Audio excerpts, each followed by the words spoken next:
Mon patron m'a ignoré pendant 15 ans. Lors de la fête de fin d'année, j'ai dit air de rien, j'ai vendu mon système. Mon collègue Harry, ce projet perso que tu as développé, pour combien? J'ai répondu, pour 58 millions de dollars. La bière lui est sortie par le nez. Mon patron s'est tu. J'étais en train de gratter des résidus de café brûlé au fond de la verseuse. Dans la salle de pause, quand la voix de Brad a résonné dans le couloir, forte et autocongratulatoire, comme toujours. Il était probablement en train de porter un toast à Mike, ou Roger, ou n'importe quel autre visage enthousiaste qui venait de présenter mes données d'analyse des risques, comme s'il avait découvert le feu. J'ai fixé l'éponge tachée dans ma main, et je me suis dit, au moins, ce truc sert à quelque chose. Je m'appelle Alan Pierce. J'ai 47 ans, et depuis 15 ans. Je suis le gars qui empêche Whitmore Financial Corporation de perdre de l'argent, à cause des fraudes et des lacunes de conformité.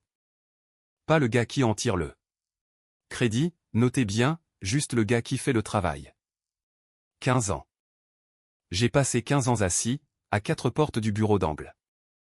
Je maintenais nos systèmes de gestion des risques avec une précision méthodique, celle-là même qui rassurait les régulateurs, et permettait aux dirigeants de bien dormir la nuit.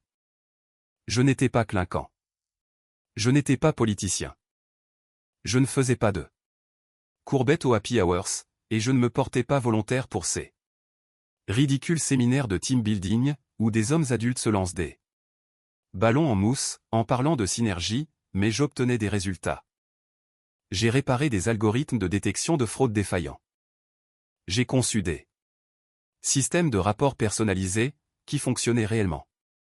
J'ai tellement rationalisé nos flux de travail de conformité, que le service juridique les qualifiait de blindés, jusqu'à ce que Brad leur demande d'arrêter d'utiliser des termes militaires, parce que cela faisait dépasser. Et pendant tout ce temps, personne n'a demandé ce que j'étais en train de construire.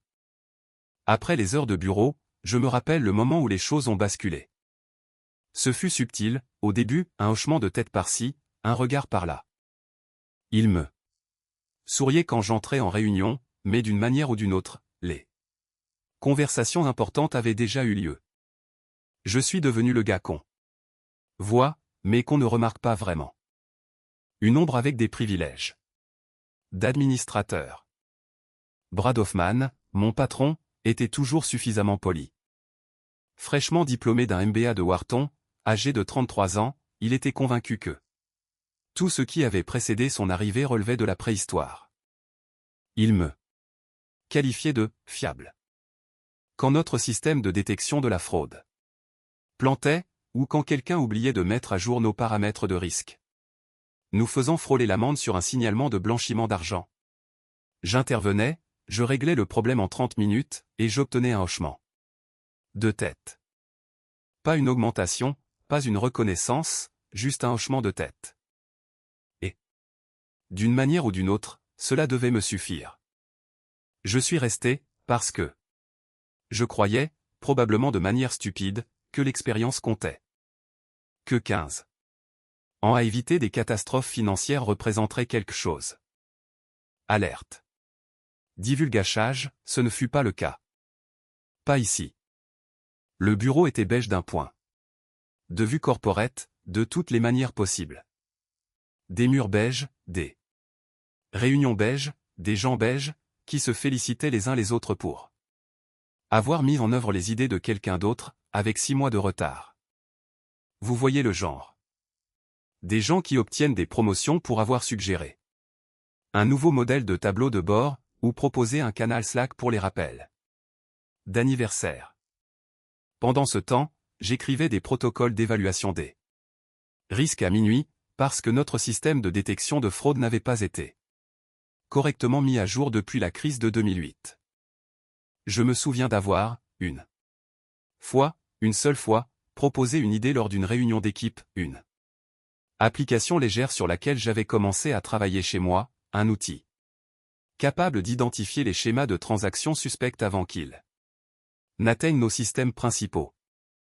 De la prévention de la fraude en temps réel, avec des outils d'investigation en un clic. Brad a affiché ce sourire condescendant, qu'il avait probablement répété en école de commerce, et a dit que nous ne cherchions pas de projets annexes. Il m'a dit de me concentrer sur ce que je faisais de mieux, faire tourner la boutique à l'heure. Alors, c'est ce que j'ai fait. En silence, j'ai quand même développé l'application. J'ai passé mes week-ends à la perfectionner, à rédiger des algorithmes capables de repérer des schémas de fraude sur plusieurs types de comptes, en les croisant avec des listes de surveillance fédérale, et en effectuant des tests de résistance. J'ai même conçu l'interface moi-même, propre et pratique. Je l'ai appelé RiskGuard Pro. Au début, ce n'était qu'un dossier sur mon ordinateur portable personnel. La deuxième année, c'était un outil fonctionnel. La troisième année, c'était devenu bien meilleur que tout ce que Whitmore utilisait en interne. Et pourtant, je n'ai rien dit. Pas parce que j'avais peur, mais parce que je savais comment cet endroit fonctionnait.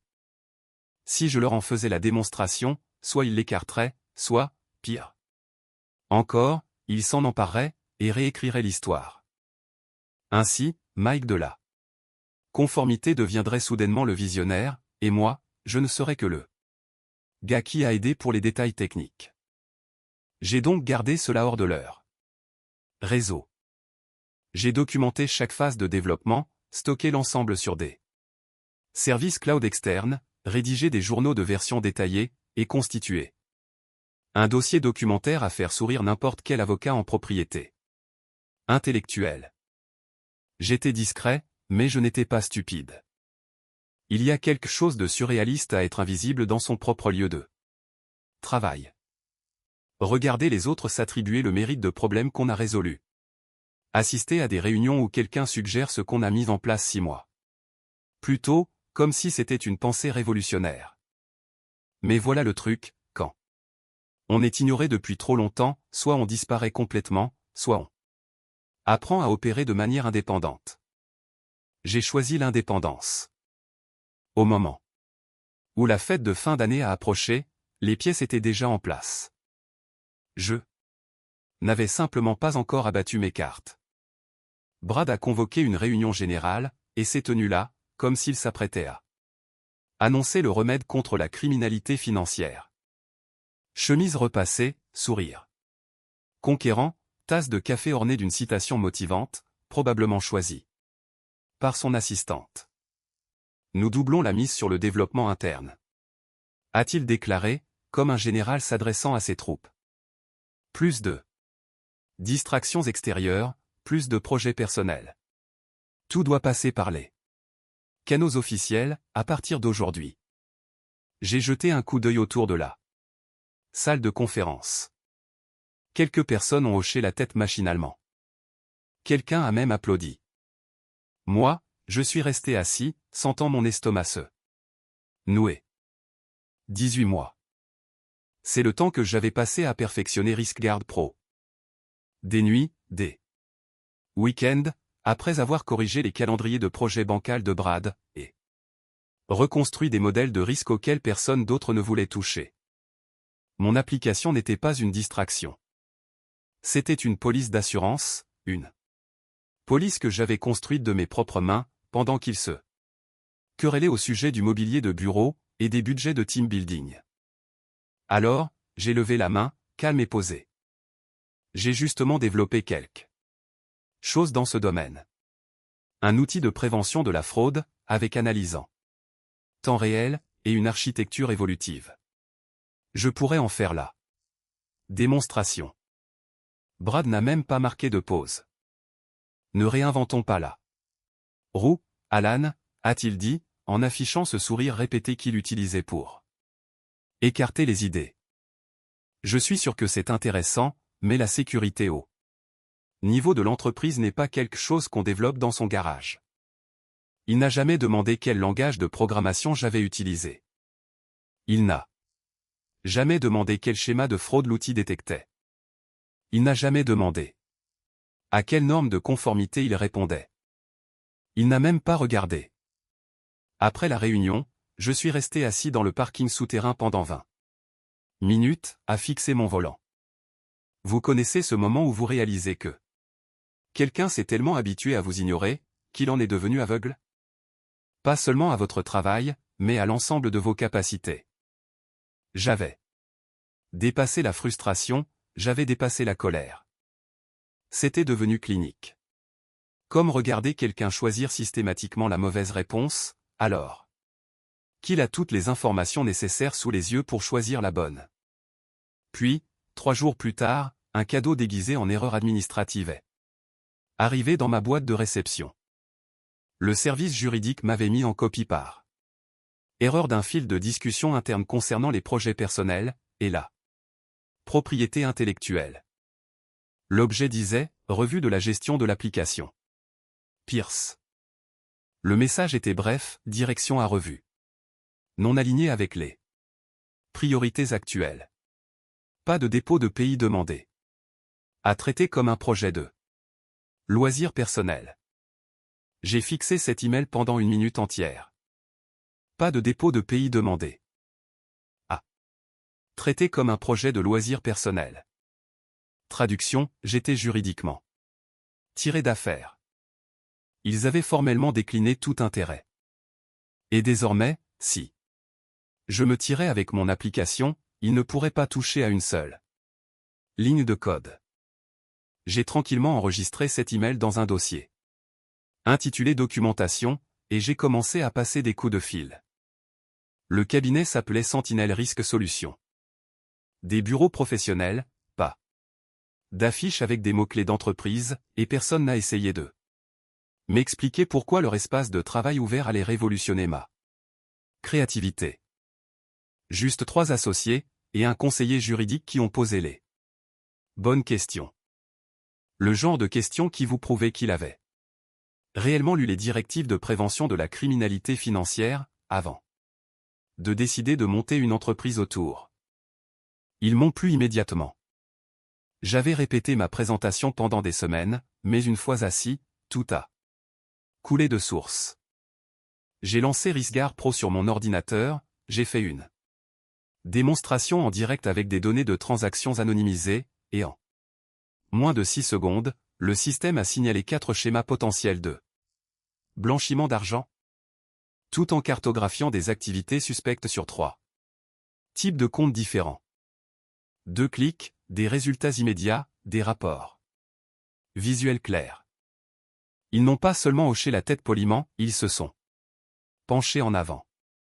Vous avez développé cela de manière indépendante, a demandé l'un des associés. Sur mon temps libre, ai-je répondu.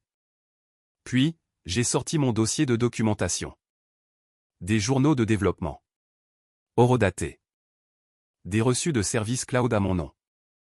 Des captures d'écran de l'email interne où Whitmore renonçait explicitement à tout intérêt.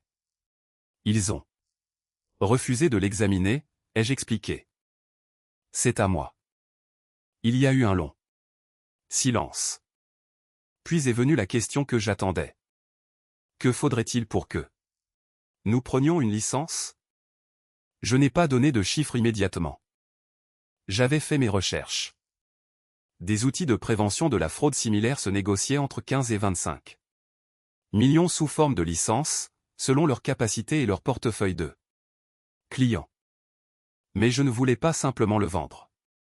J'ai proposé un partenariat, des droits d'utilisation en échange d'un financement du développement, d'un soutien juridique et d'un accès au marché. Une coentreprise, pas une acquisition. Ils ont accepté avant la fin de notre deuxième réunion. En décembre, nous avions signé les accords. RiskGuard Pro fonctionnerait sous une nouvelle entité commune. Je conserverai la propriété technique et le contrôle du développement. Il fournirait le capital et gérerait le développement commercial. C'était l'accord le plus propre auquel j'ai jamais participé, et personne n'a haussé la voix une seule fois. Puis, je suis retourné chez Whitmore. Chaque matin, j'arrivais à 8h15. Ni trop tôt pour ne pas paraître trop zélé. Ni trop tard pour ne pas sembler désengagé. J'ai réparé le tableau de bord. Défaillant de Brad, une fois de plus, lorsqu'il s'est rendu compte que quelqu'un avait corrompu ses indicateurs trimestriels. Je suis resté tard un mardi pour aider un analyste débutant à faire passer une mise à jour de conformité, que quelqu'un d'autre présenterait le vendredi. Et à travers tout cela, je n'ai rien dit. Pas d'annonce, pas d'indice. Je n'ai même pas changé ma routine. Même costume bleu marine, même berline. Raisonnable, même présence invisible dans un bâtiment qui s'imaginait contrôlé. Encore mon avenir professionnel. Il y a quelque chose de presque méditatif à marcher dans un endroit qui pense posséder votre prochaine étape de carrière, tout en sachant qu'il ne possède même pas votre projet actuel.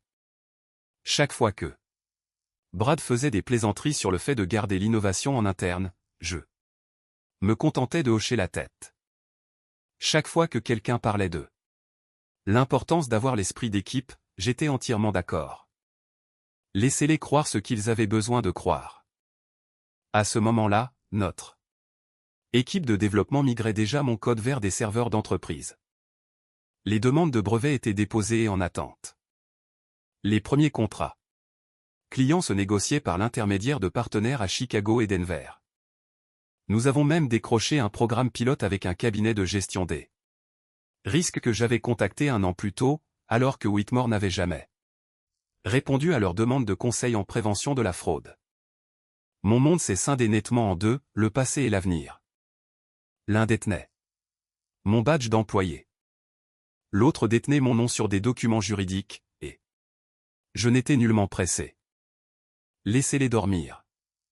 Laissez-les penser que j'étais toujours à eux, prêt à être ignoré. La beauté d'être sous-estimé, c'est que personne ne remarque quand vous cessez de chercher leur approbation, et que vous commencez à bâtir des alternatives. Et la mienne était sur le point d'être rendue publique. Lorsque je suis entré dans la salle de la fête de fin d'année de Whitmore, la foule habituelle se rassemblait déjà autour du bar, que quelqu'un avait installé de manière optimiste à côté du photocopieur. La salle de réunion avait été transformée avec des guirlandes lumineuses, et des plateaux de fromage qui semblaient avoir été commandés dans le même catalogue depuis 10 ans. Quelqu'un avait lancé une liste de lecture qui alternait entre grands classiques des fêtes, et ce jazz instrumental qui vous donne l'impression d'être coincé dans un ascenseur. Personne ne m'a vraiment remarqué au début, ce qui était la norme. Je portais le même costume anthracite que l'année précédente. Les cheveux peignés de la même manière depuis 15 ans. Pas besoin de badge nominatif, pas d'invité à présenter. Juste moi, un verre de bon whisky, et la satisfaction silencieuse de savoir que je n'avais plus besoin de faire semblant. J'ai trouvé un endroit près du mur, assez proche pour entendre les conversations, mais assez éloigné pour éviter les petites discussions sur les projets du week-end, et les prévisions trimestrielles. Brad tenait déjà salon près du devant de la pièce. Cette année a été marquée par des personnes qui se sont vraiment surpassées, a-t-il annoncé, en levant son verre comme s'il s'adressait à des actionnaires, des personnes qui ont fait de Whitmore ce qu'elle est aujourd'hui. Et voici la liste.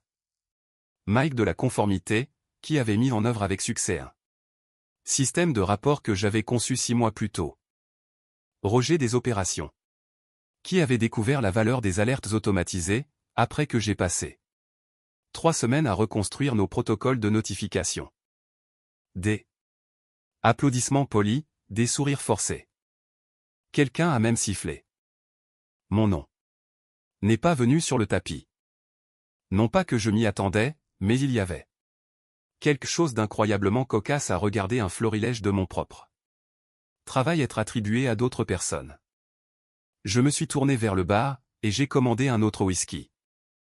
Pendant que j'attendais, quelqu'un est apparu à côté de moi, avec ce genre de grand sourire. Qui suit toujours 2 bières et aucun filtre. Tu travailles toujours sur ce projet perso, m'a-t-il demandé, comme si nous partagions une plaisanterie locale. J'ai eu un petit sourire facile. Plus maintenant. Il a ri. Quoi? Ça a fini par planter? Mec, je te l'avais dit que ce truc était probablement trop compliqué pour de la programmation du week-end. Tu aurais dû en parler à Brad plus tôt. Tu te serais évité du temps. J'ai pris une gorgée de mon verre. J'ai laissé le silence s'étirer juste assez longtemps. Non, je l'ai vendu. Il a cligné des yeux. Attends, quoi? Les mots n'étaient pas forts. Je n'ai pas fait d'annonce, ni réclamé d'attention. Mais ils étaient juste assez clairs pour que la conversation autour de nous marque une légère pause. Assez pour que le barman jette un coup d'œil. Assez pour que Brad, debout à 2 mètres de là et se prélassant sous les applaudissements des chiffres trimestriels de Mike, tourne la tête au milieu d'eux. Sa phrase. Je l'ai vendu, ai-je répété, calme et factuel, comme si je confirmais la météo du lendemain. Le gars m'a dévisagé, en plissant les yeux, attendant une chute qui ne venait pas. Derrière lui, je pouvais voir Brad me fixer, son expression passant de la confusion à quelque chose qui ressemblait à une prise de conscience. Tu es sérieux? A-t-il demandé. Je n'ai pas développé. J'ai juste levé mon verre, pris une autre gorgée, et laissé le moment se poser comme de la poussière après une explosion.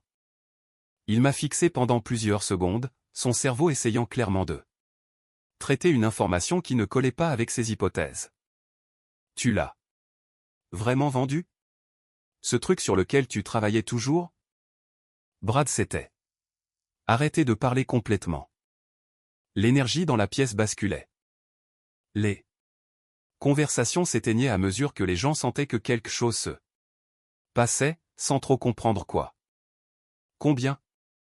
La voix de Brad a traversé le bruit de fond, net et direct. Je l'ai regardé fixement. Pas de drame, pas de théâtralité, juste un homme énonçant un fait simple. 58 millions.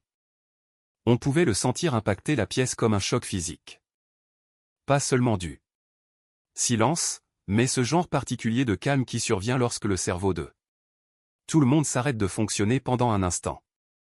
Le gars à côté de moi s'est étouffé avec sa bière si fort qu'elle lui est sortie par le nez. Son verre a percuté le bar dans un cliquetis, et il a toussé, en crachotant. Bordel. Quoi? Le visage de Brad est passé par plusieurs expressions dans une séquence rapide. L'incrédulité, le calcul, puis quelque chose qui aurait pu être de la panique. Tu n'es pas sérieux. J'ai pris une autre gorgée de mon whisky. Parfaitement calme. L'annonce devient publique lundi. C'est là que la pièce s'est vraiment arrêtée. Pas seulement notre conversation. Mais tout. Le bruit de fond, le tintement des verres, et même le détestable jazz semblait avoir fait une pause. Je pouvais voir la nouvelle se propager dans la foule comme une onde. La femme des RH, qui n'avait jamais appris mon prénom. Le gars de l'informatique, qui m'avait toujours traité comme un support technique.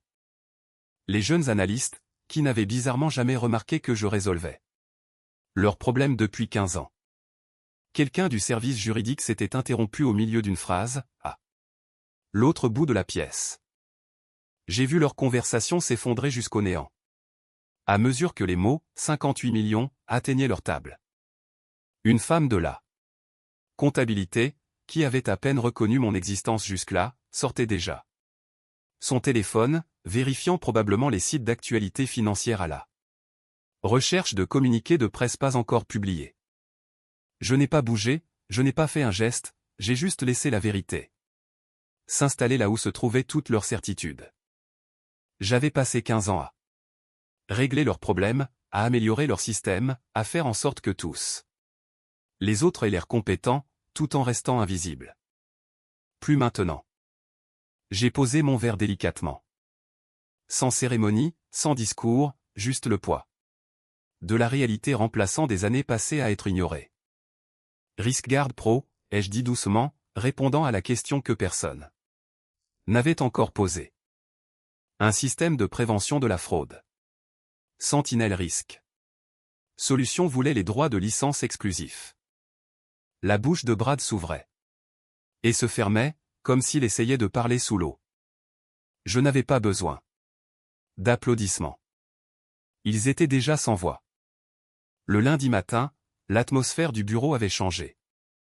Des conversations plus feutrées, des regards qui se détournaient quand je passais, cette politesse prudente que les gens adoptent lorsqu'ils réalisent qu'ils se sont fondamentalement trompés sur quelqu'un. Ma carte d'accès fonctionnait encore. Miraculeusement. Peut-être que personne n'avait pensé à la désactiver, ou peut-être que personne ne voulait être celui qui passerait ce coup de téléphone. L'assistante de Brad m'a intercepté avant que je n'atteigne mon bureau. Il veut vous voir. Évidemment. Je suis entré dans son bureau, et je l'ai trouvé debout au lieu d'être assis, ce qui m'a tout dit sur son état d'esprit. Brad ne se tenait debout pendant les réunions que lorsqu'il était en colère, désespéré, ou qu'il cherchait à établir sa dominance. Aujourd'hui, il ressemblait aux trois à la fois. Fermez la porte, a-t-il dit, la voix tendue. C'est fait, ai-je répondu. Il s'est tourné vers moi, les bras croisés comme un parent déçu. Vous avez développé ce système pendant que vous étiez employé ici? Oui. En utilisant les ressources de l'entreprise? Non. Ordinateur portable personnel, serveurs externes, environnement de développement indépendant. J'ai tout documenté.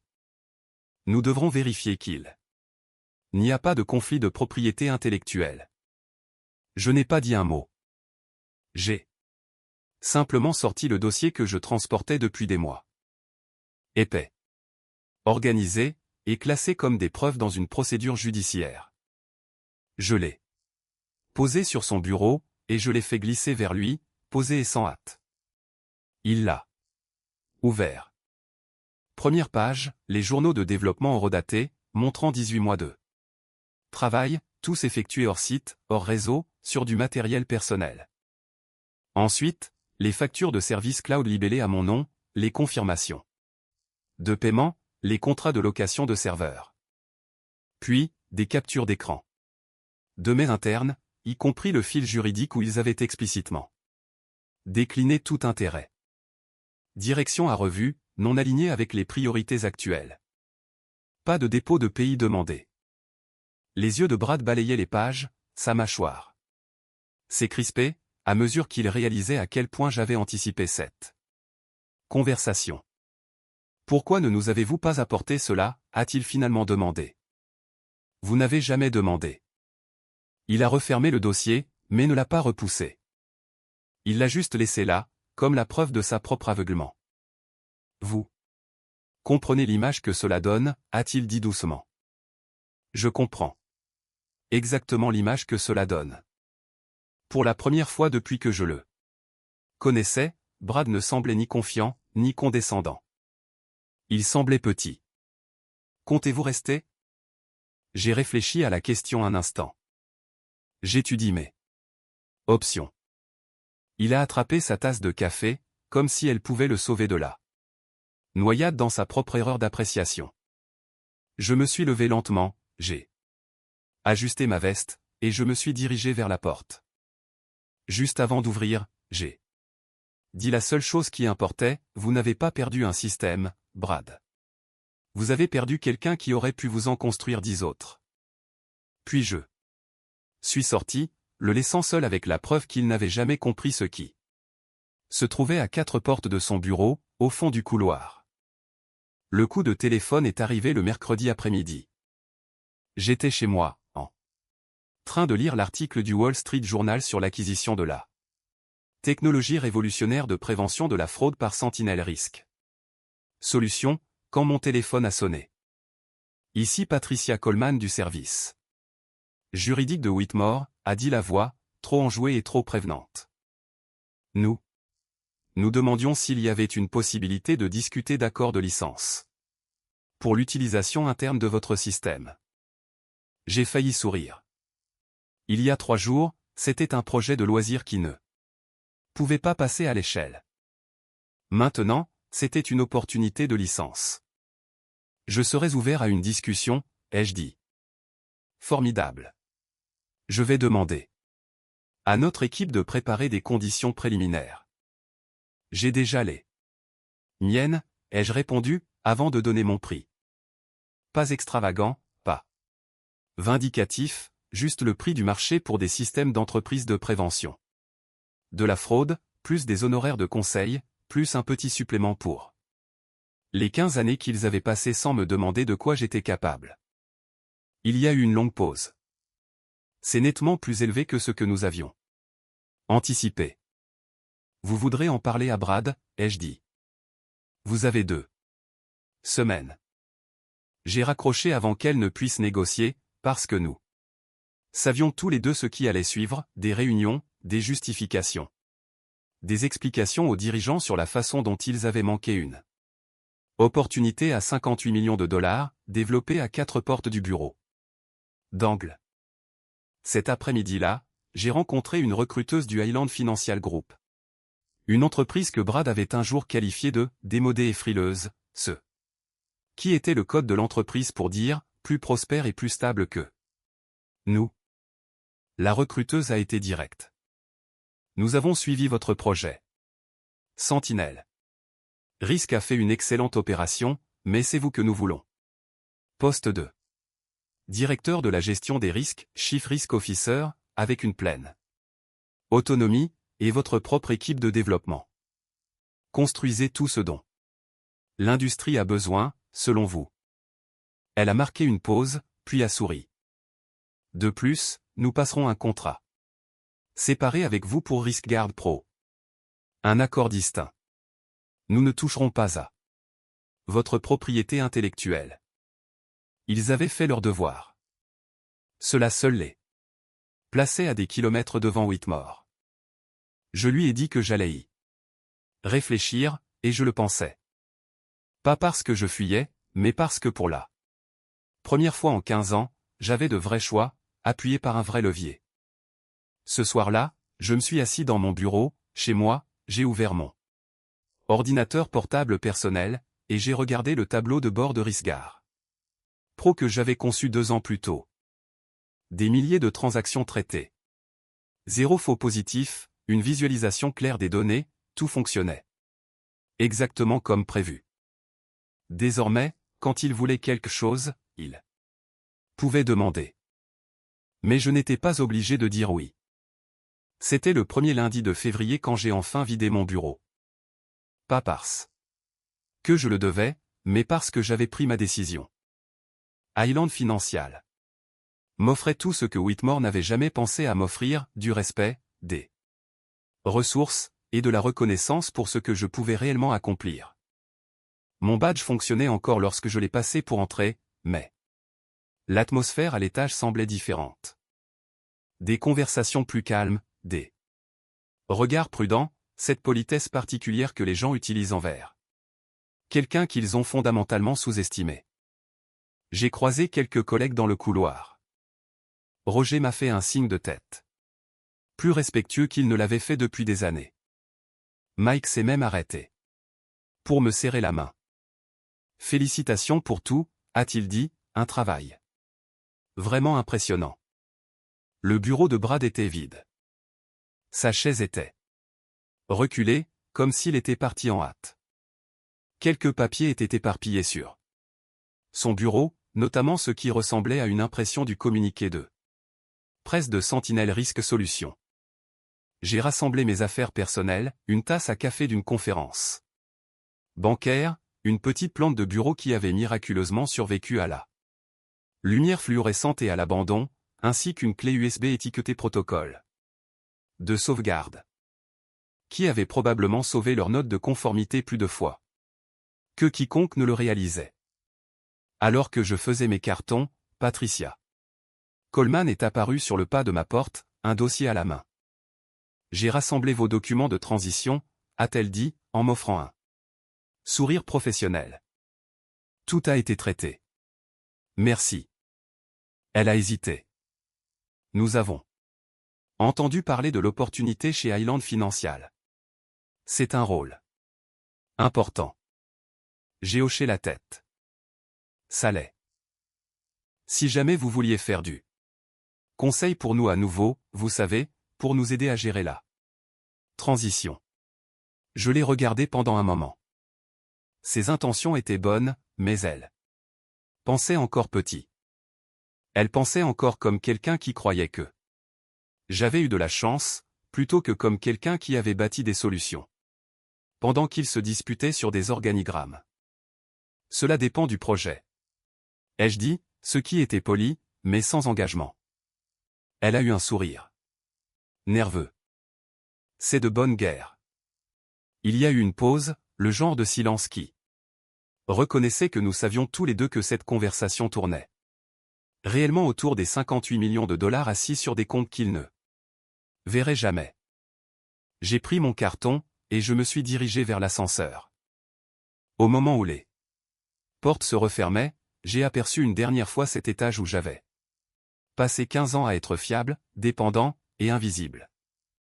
Désormais, il pouvait me voir parfaitement.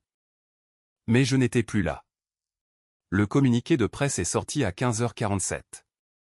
Pas de mon fait, pas avec un grand triomphe, juste Island Financial Group annonçant son nouveau directeur de la gestion des risques, ainsi qu'un partenariat exclusif avec une technologie de pointe en matière de prévention de la fraude. L'article s'ouvrait sur une citation parlant d'une gestion des risques transformationnels, conçue par un professionnel chevronné du secteur bancaire, doté d'une profonde expertise. Ils ont qualifié RiskGuard Pro de technologie fondamentale pour la sécurité financière de nouvelle génération. Et là, dès le deuxième paragraphe, Alan Pierce, ancien architecte senior des risques et fondateur de RiskGuard Pro. Aucune mention de Whitmore. Aucune note de bas de page sur l'endroit où la technologie avait été négligée, ou écartée. Juste la vérité, propre et documentée. J'ai reçu un texto de ma femme 5 minutes plus tard. Elle l'avait vu sur LinkedIn, et riait tellement qu'elle pouvait à peine écrire. Mon fils adulte m'a appelé depuis Denver, fier et émerveillé, « Papa, je n'avais aucune idée que tu travaillais sur quelque chose d'aussi énorme. » Mais le message qui comptait est arrivé à 18h23, un texto provenant d'un numéro inconnu, Island Financial usage interne. Félicitations. J'aimerais discuter d'opportunités de conseil. Un café à l'occasion? Je l'ai fixé un moment. La formulation était prudente, professionnelle, comme quelqu'un qui avait appris à ne pas faire de suppositions sur ce que je pourrais, ou ne pourrais pas, avoir envie de faire. Je n'ai pas répondu immédiatement. Je ne l'ai pas effacé non plus. J'ai juste laissé le message là. En suspens, incertain. Certaines relations n'ont pas besoin d'être sauvées. Elles ont juste besoin de se terminer proprement, sans drame, comme on ferme un dossier qu'on n'aura plus jamais besoin d'ouvrir. 3 mois plus tard, j'étais assis dans mon nouveau bureau d'angle chez Island Financial, lorsque la nouvelle est tombée, RiskGuard Pro venait d'éviter une tentative de fraude de 15 millions de dollars chez l'un de nos clients majeurs. Le système que j'avais développé sur mon temps libre, celui que Brad avait rejeté comme un projet de garage, venait de sauver la marge bénéficiaire trimestrielle de quelqu'un. La reconnaissance de la profession est arrivée rapidement après cela. Le magazine Banking Technology l'a qualifié des innovations de l'année. Risk Management Weekly m'a mis en couverture avec le titre « La révolution silencieuse de la prévention de la fraude ». J'ai fait encadrer cet article, non par ego, mais parce qu'il capturait quelque chose d'important. 15 ans passés à être ignoré m'avait appris que la meilleure des vengeances n'est pas de faire du bruit. C'est de créer quelque chose d'une valeur si incontestable, que le silence devient impossible. J'ai rangé mon téléphone, et je me suis avancé vers la fenêtre de mon bureau. La soirée était dégagée, les lumières de la ville s'étendaient sous mes yeux. Quelque part à l'autre bout de la ville, Brad était probablement en train de lire ces mêmes titres, essayant de calculer exactement combien d'opportunités il avait manqué en ne posant pas de meilleures questions. Il ne trouverait son nom nulle part dans les articles, parce que je n'avais pas construit mon avenir avec lui. Je l'avais construit sans lui. Et maintenant, tout le monde pouvait voir la différence. Les silencieux ne préparent pas toujours une vengeance. Parfois, nous préparons simplement l'avenir. L'expérience ne réclame pas le respect, elle le gagne, en bâtissant quelque chose que les autres ne peuvent pas ignorer. La meilleure des validations n'est pas leur approbation. C'est leur regret de ne pas avoir su reconnaître ce qui se trouvait juste sous leurs yeux.